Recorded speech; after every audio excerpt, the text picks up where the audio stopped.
Deus. E meus irmãos, a paz do Senhor Jesus. Podem tomar o vosso assento?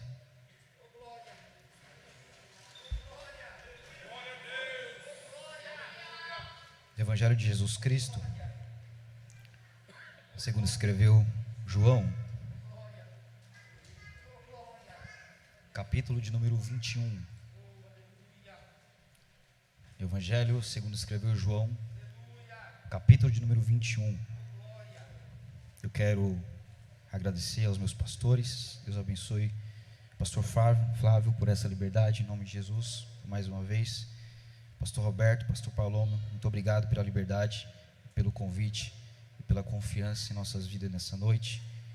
Eu tenho certeza que grandes coisas Deus tem para falar conosco.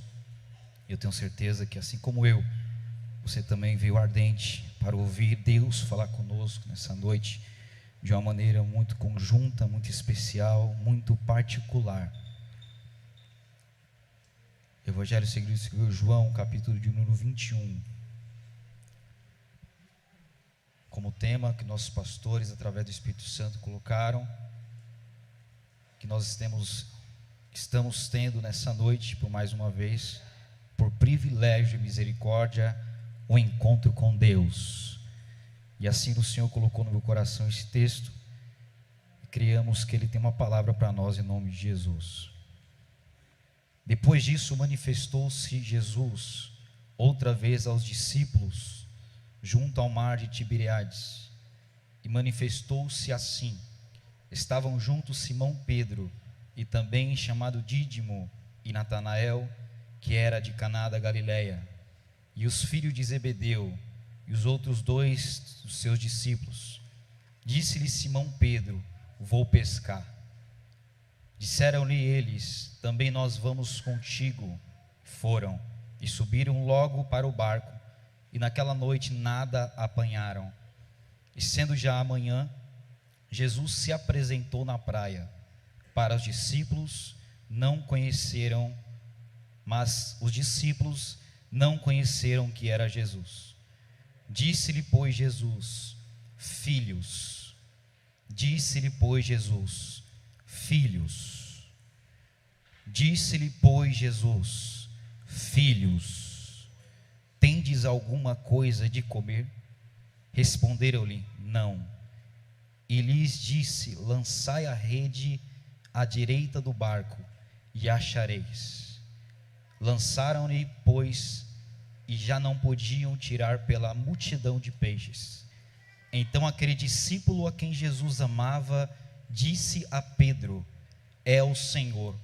E quando Simão Pedro ouviu que era o Senhor, cingiu-se com sua túnica, porque estava nu, e lançou-se ao mar. Amém.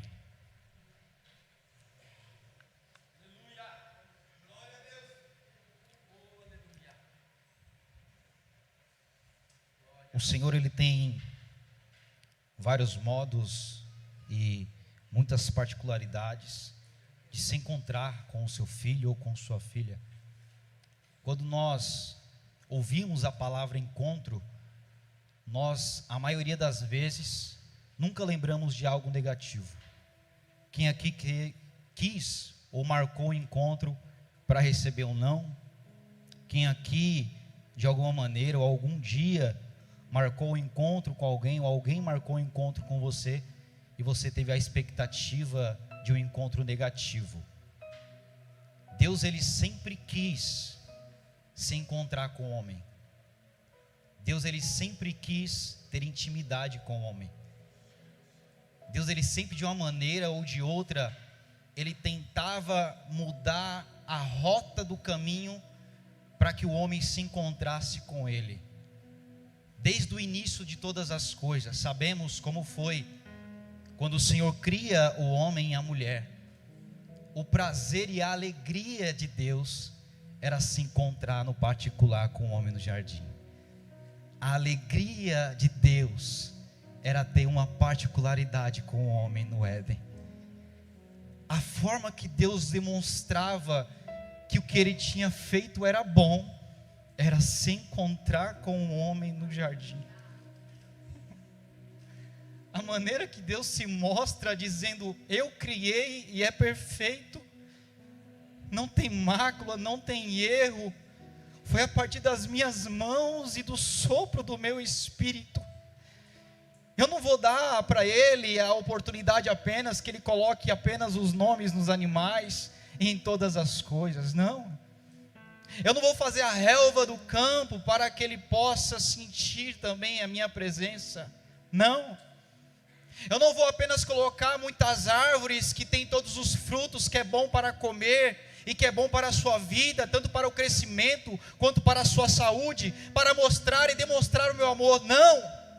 Eu vou me encontrar com ele todos os dias no final da tarde, perguntar como estão as coisas e falar: eu estou vendo o que você está fazendo, mas eu quero sentir, estar do teu lado todos os dias, para provar o meu amor com você.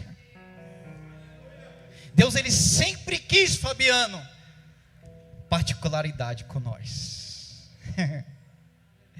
Ele sempre quis você, Fabiano, encaixadinho com ele. Deus sempre mostra uma forma, uma maneira de se encontrar com a gente. É a gente que às vezes não entende. Quando Deus chega para Moisés, lá naquela sarça, e se apresenta dentro do encontro, revelando todo o seu ministério, dizendo: olha, tira a sandália dos seus pés, porque o lugar que você está pisando é santo.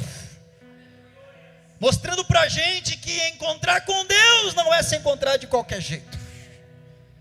Mostrando para a gente que se encontrar com Deus não é se encontrar com a mãe ou com o pai, ou marcar um encontro com a namorada ou com o namoradinho. Não, se encontrar com Deus tem que estar diferente, tem que estar aprumado, tem que estar alinhado, porque Ele não é qualquer um. O encontro com Ele é diferente.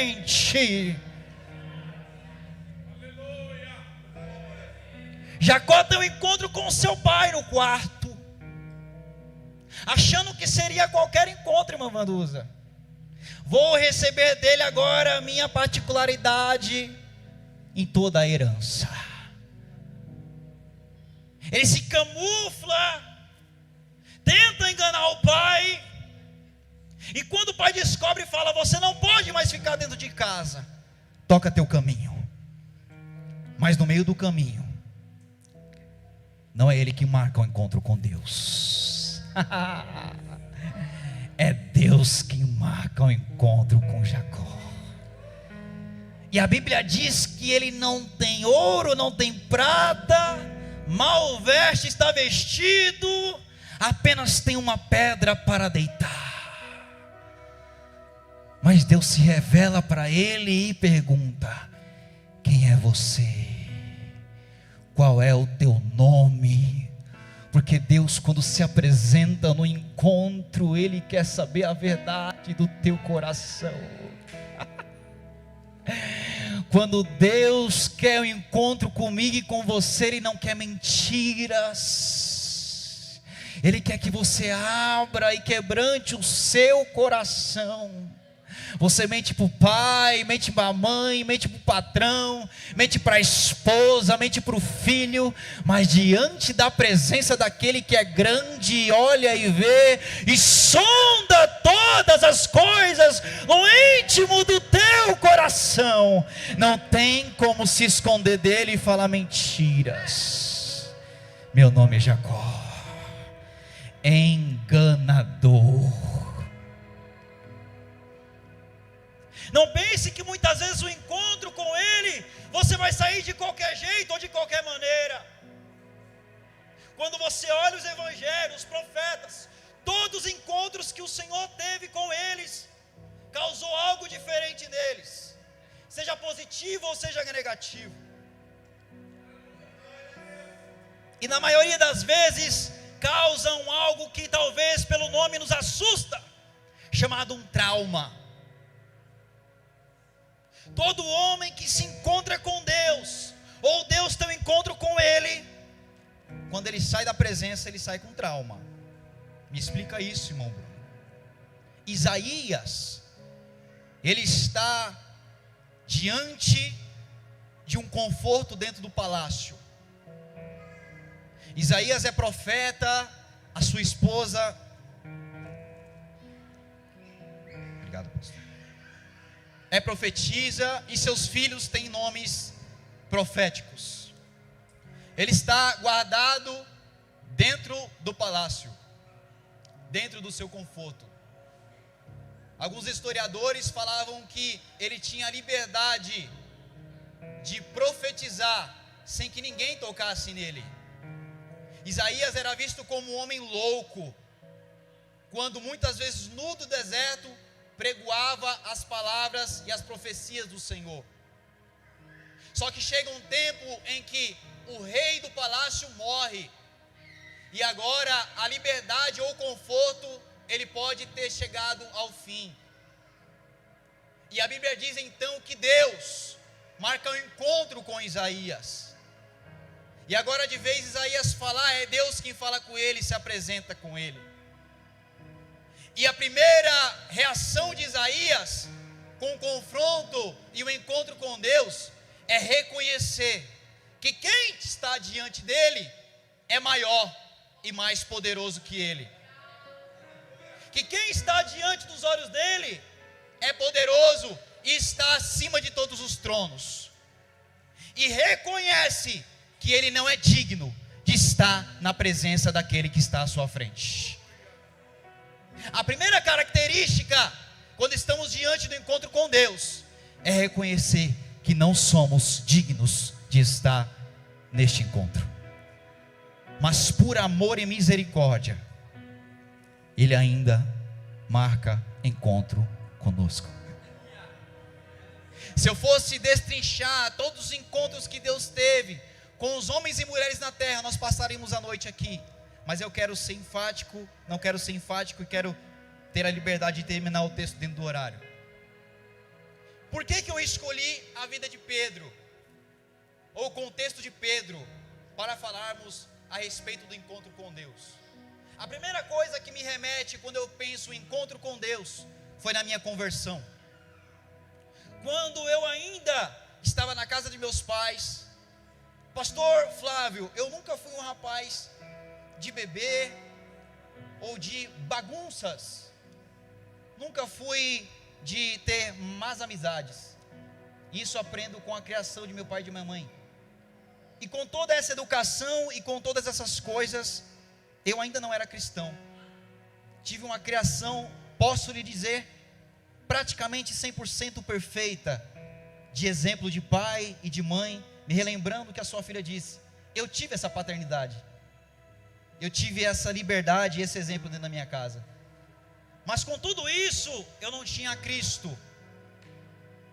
E quando eu me deparei com o tema dos pastores, eu me lembrei da conversão e de sua caminhada. Eu disse: Senhor, a quem eu posso me remeter no texto para falar? E Jesus falou no meu coração: fala de Pedro.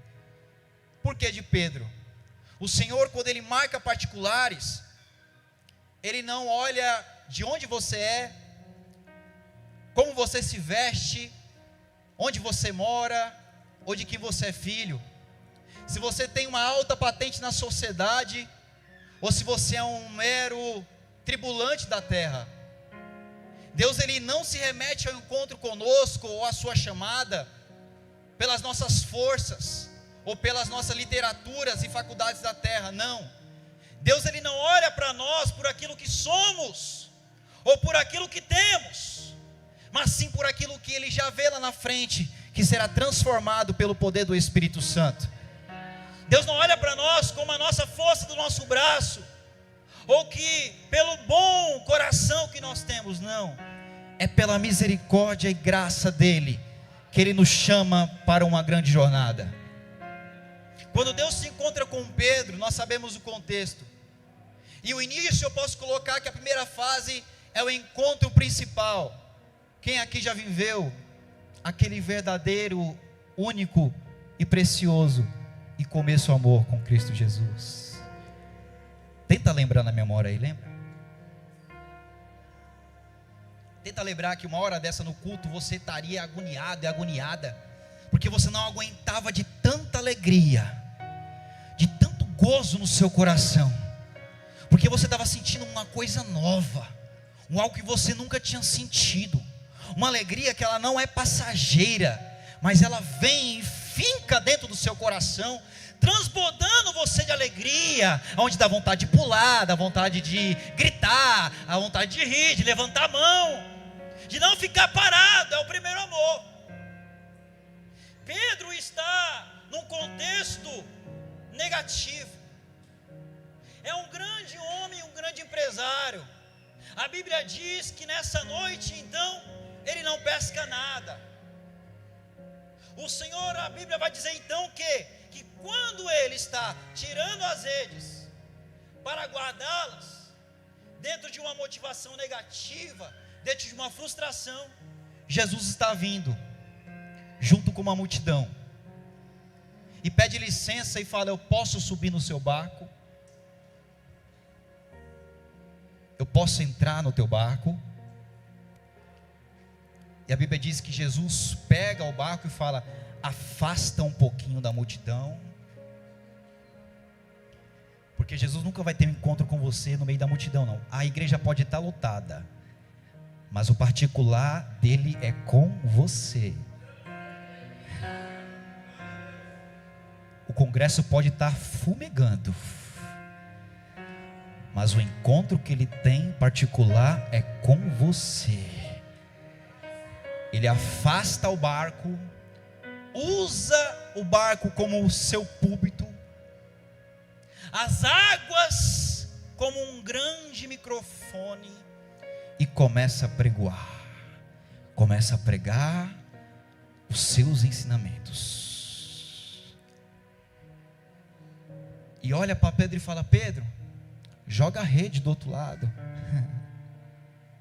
Aí Pedro fala: eu não sei se você me conhece, mas eu já tenho uma experiência dentro desse mar. E rapaz, essa noite foi difícil. Eu não pesquei nada. Já joguei atrás, já joguei de um lado, já joguei na frente, e não apanhei nada. Mas aí Pedro fala: eu não sei se isso foi Espírito Santo, palavra do céu, um sentimento qualquer, mas quando Jesus fala com ele e fala: lança a rede do outro lado, Pedro, mesmo dentro de indagamento, ele fala assim: olha, mas pela sua palavra.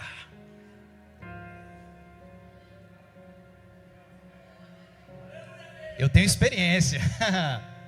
Eu conheço o mar, não apanhei nada e as coisas estão difíceis, mas pela tua palavra eu lançarei as redes.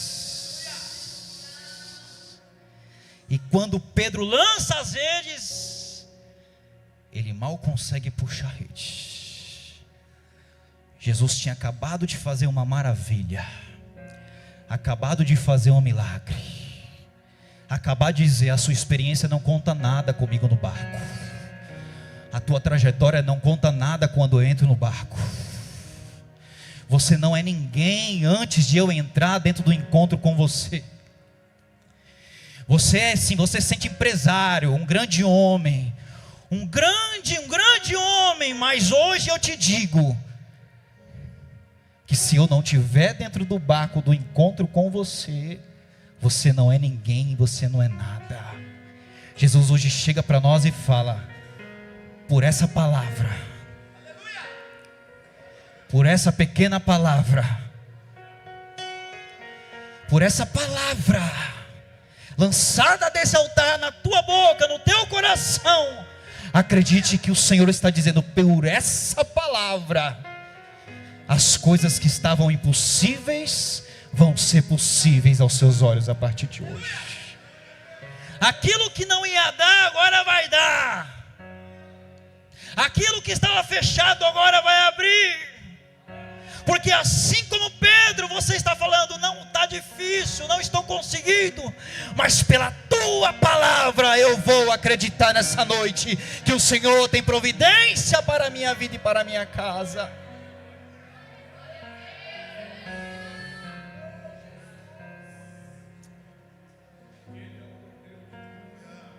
Deus, ele, como eu disse, quando ele chama os discípulos, ele não chama porque são grandes homens da Galileia, não.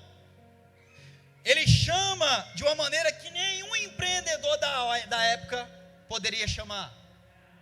Eu marquei isso aqui. Eles eram galileus, uma raça desprezada, pastor Roberto. Eram iletrados, marginalizados socialmente. Eram homens carregados de uma cultura religiosa e de muitos sincretismos. Pedro era inconstante, olha a lista. E André tímido.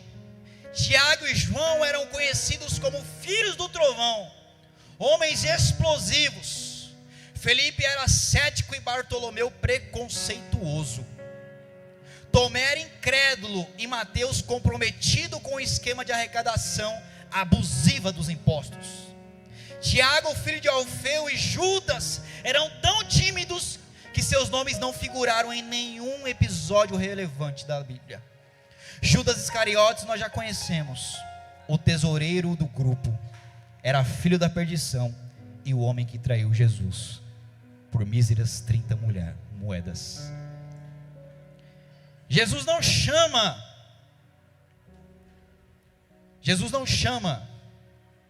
a gente pelo que nós somos,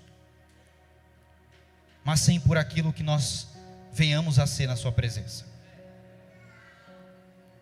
E Pedro começa o ministério. Jesus fala: olha, a partir de hoje você será pescador de homens. A partir de hoje você deixará os seus barcos, a sua empresa, e andará comigo, e fazendo aquilo que eu colocar na sua boca dentro dos ensinamentos.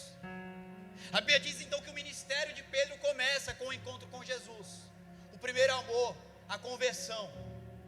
A Bíblia diz que no meio do caminho aparecem algumas dificuldades. E a primeira dificuldade que eu posso colocar aqui é a fé. E mesmo assim, do lado da fé, o medo.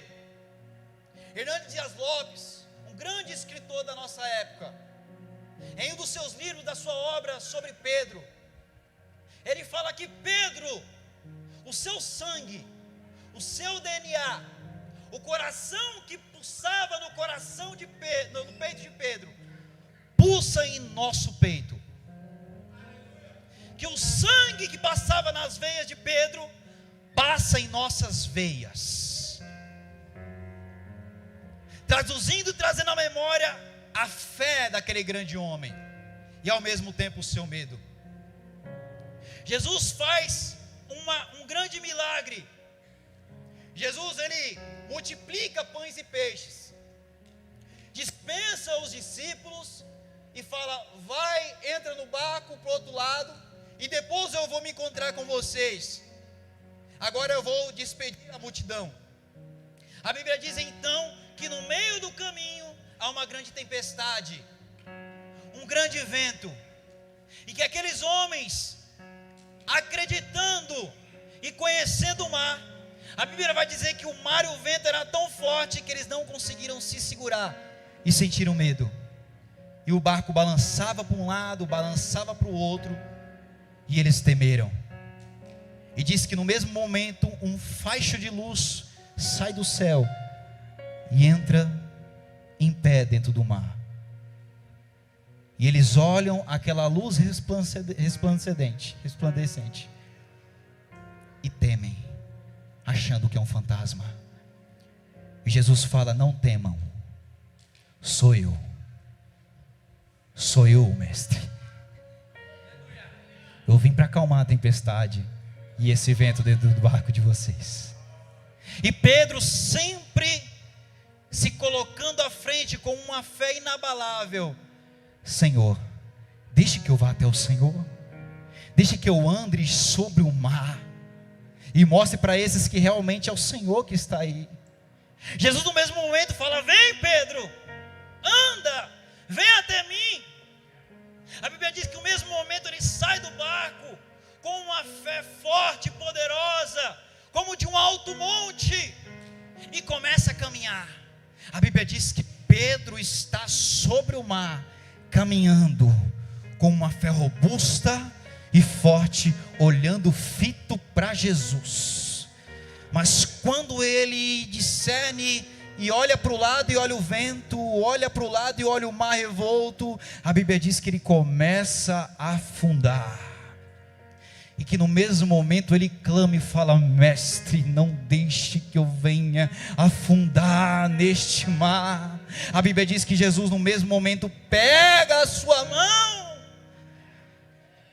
e volta com ele para o mar seguro.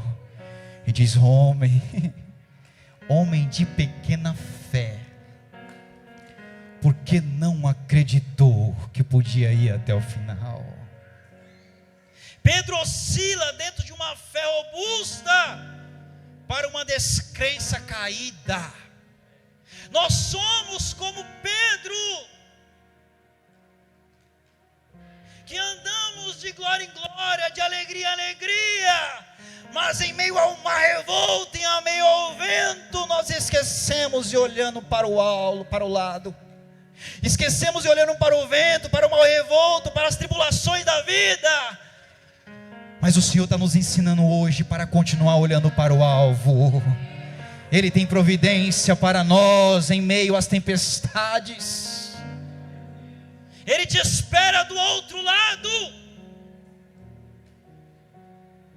A Bíblia diz então que Pedro continua seu ministério. Eu não vou passar por todas as coisas que aconteceu com Pedro, mas uma fase a qual me chama a atenção, e que nós também passamos, é quando se esquecemos quem é Jesus. Oh, fase perigosa. Irmão Bruno deu um exemplo quando esquecemos de Jesus. É quando não colocamos Jesus no centro. A Bíblia diz que Jesus, ele chama em particular para orar Pedro, Tiago e João. Vamos para o monte. Aquilo que trazia alegria para Jesus, trazia cansaço para os discípulos. Oração. Eles dormiram. E Pedro, quando acorda no meio daquele monte, ele olha e Jesus está brilhando. E do lado direito e do lado esquerdo de Jesus aparecem Moisés e Elias, um representando a lei e um representando os profetas. Quando Pedro, judeu, conhecendo a história, se depara com o pai da fé, um dos homens que era idolatrado pela fé judaica, e olha o outro, um homem que representava os profetas, que fez o fogo descer do céu, e olha Jesus no meio deles, Pedro tem o erro de equiparar o poder de Moisés, o poder de Jesus e o poder de Elias. Pedro, ele não traz à tona quem é quem dentro do culto,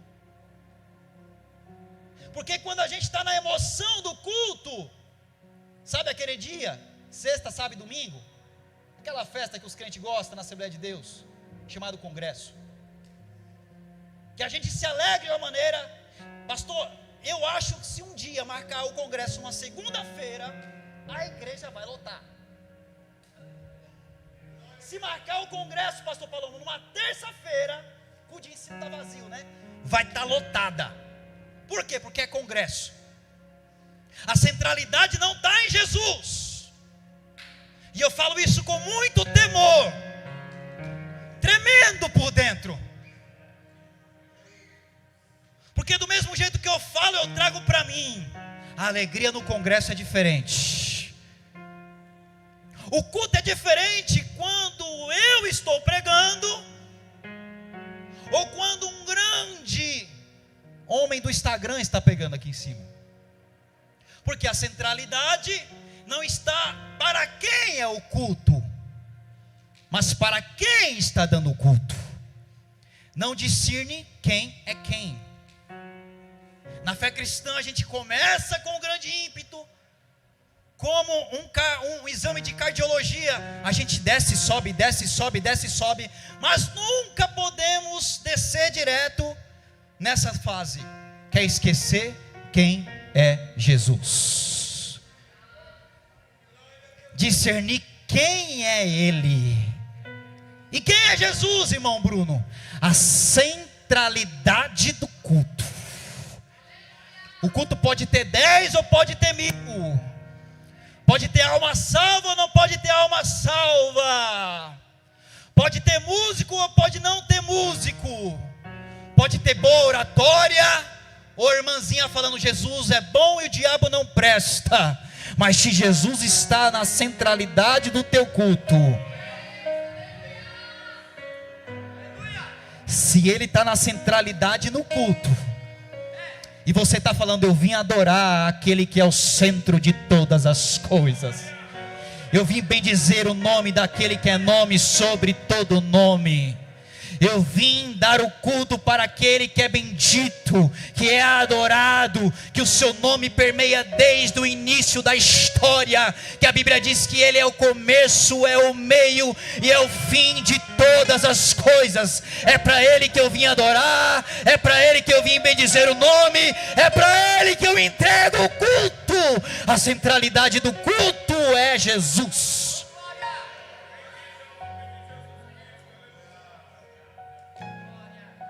Não queira entregar para as pessoas o que Pedro queria entregar por igual para os homens.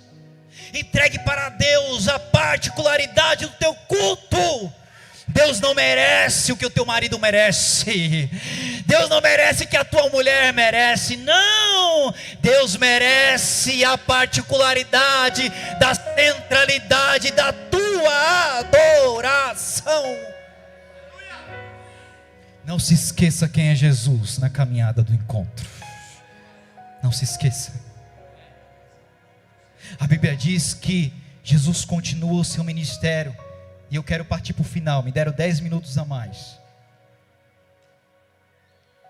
Jesus está, a partir do versículo 12 de João, Jesus não fala mais com a multidão. Jesus então marca um encontro com os discípulos. A Bíblia diz que é Páscoa, ele adentra a cidade, e que há uma multidão adorando o nome dele. Hosana, Hosana, bendito és tu, o que vem de Deus.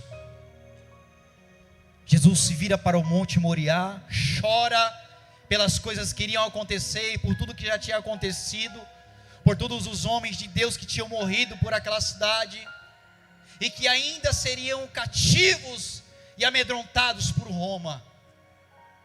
Diz para os discípulos, olha, marca uma reunião, aonde eu vou me encontrar com vocês. A particularidade, eu quero ter um encontro com vocês, talvez o último encontro, antes de todas as coisas acontecerem. Diz que Jesus se reúne na ceia, diz que ele se levanta para lavar os pés dos discípulos, e não quero adentrar essa história, e diz que Pedro, o nosso personagem da noite, fala, Senhor, eu vou contigo até o final. Ainda que o Senhor precise morrer, eu vou morrer contigo. Ainda que o Senhor possa ser preso, eu vou ser preso contigo. Aonde o Senhor for, eu estarei contigo. E Jesus sempre conhece a nossa oração, o íntimo do nosso coração, se não por palavras, ainda que por choro. E ele fala, Pedro, ainda hoje, você vai me negar 3 vezes. Diz que Jesus então ele é preso, e no meio do seu julgamento, os discípulos saem, fogem, cumprindo a profecia, que dizia que enquanto o cordeiro estava sendo preso, sendo açoitado, o pastor estava sendo preso, açoitado, as suas ovelhas se dispersam. Diz que quando Jesus ao 3º dia, ele ressuscita, e que aquelas mulheres vão até o túmulo, e não encontram o corpo de Jesus, e que o anjo fala, olha, não está aqui mais aquele a qual vocês procuram. Ele estava aqui, mas já não está mais. Avisa aos outros, avisa aqueles a qual os outros irmãos que ele não está aqui, mas ressuscitou. Diz que Pedro, irmãos, ele está agoniado. Pedro ele está triste. Pedro ele está cabisbaixo, porque negou a sua palavra, negou o seu sentimento com Jesus. E diz que quando elas dão a notícia, e Pedro já não está mais ali, mas volta para pescar, Pedro agora não quer mais saber de ser discípulo. Pedro agora a sua fé está morta, e fala: chega desse sonho de seguir ao mestre. Eu errei contra ele, e se ele está vindo aí, ele não vai me aceitar mais no grupo. Ele não vai querer saber mais que eu seja o líder do grupo. E diz que a Bíblia então, que Pedro vai pescar com esses homens a qual nós lemos.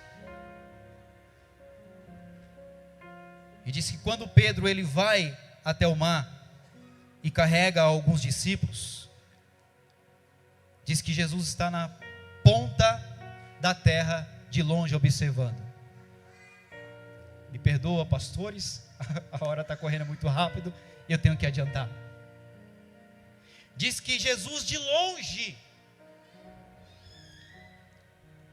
quando Pedro está pescando, e que também como no outro dia, ele não pesca nada, Jesus olha de longe e fala: olha, filhos, tem de alguma coisa para comer? E assim como da outra vez eles respondem: não temos nada.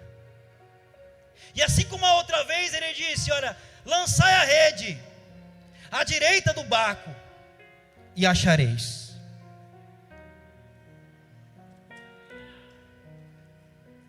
Pois já não podiam tirar pela multidão de peixes. Quando Pedro olha Jesus do outro lado da praia, ele está esperando que Jesus fale mal dele. Fale: Pedro, eu disse que você ia pecar.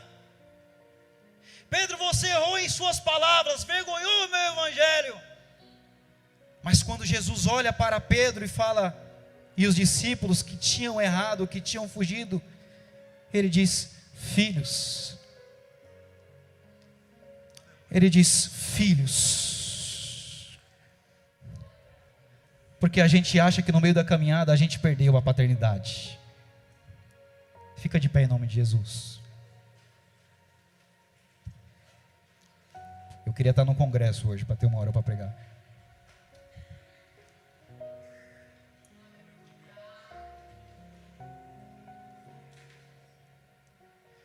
Jesus ele chama eles de filhos, em meio quando eles viraram as costas para Jesus.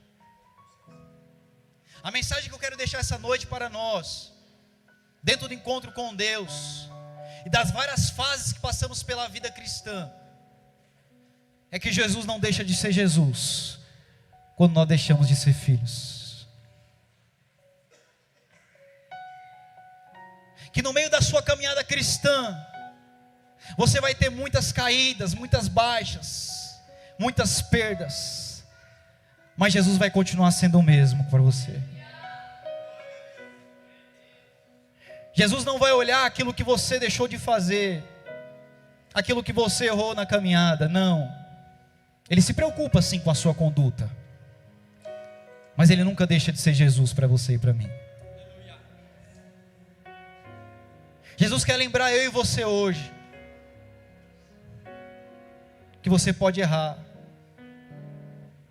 que você pode perder a manha, pode perder o meado, o fiado da estrada, mas que Ele sempre vai ter um jeito e uma forma de te encontrar de novo. Jesus nunca vai deixar de ser Jesus para você.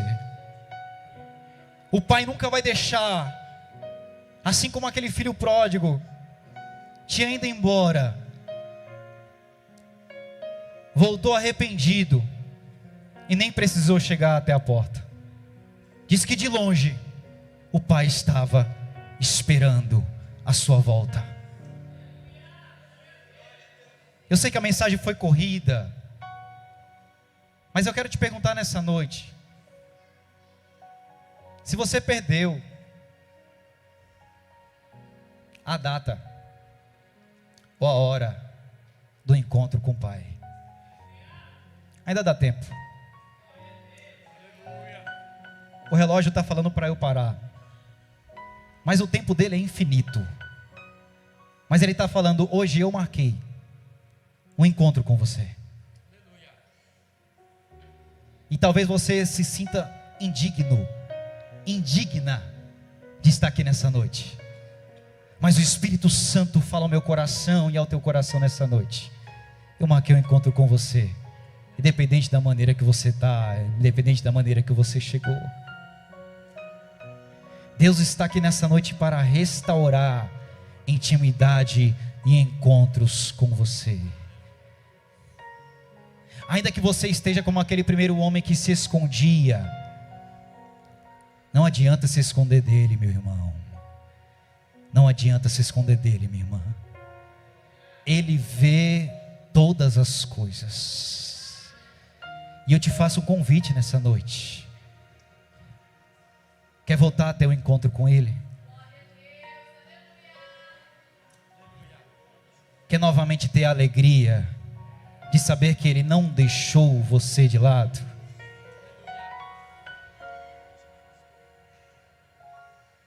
Você quer nessa noite que Ele mostre para você o quão grande amor Ele tem pela tua vida?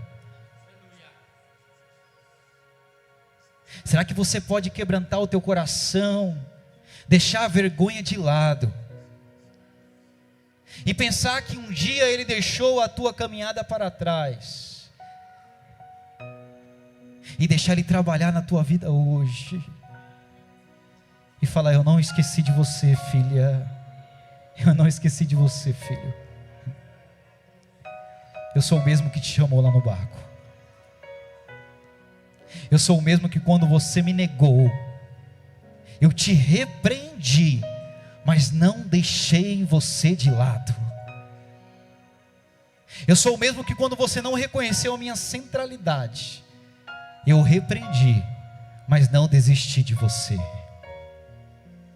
Esse pai que ama, ele repreende.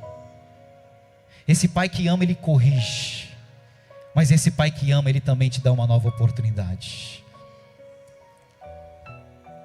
Eu quero te convidar aqui. E Ele te chama nessa noite para te dizer: eu vim ter um encontro com você, Pedro. Eu vim ter um encontro com você, Pedro. Eu vim ter um encontro com você. Se você sentiu no seu coração nessa noite que deve voltar para Ele, ter um encontro com Ele, você tem a liberdade em nome de Jesus. Deus abençoe, pastor.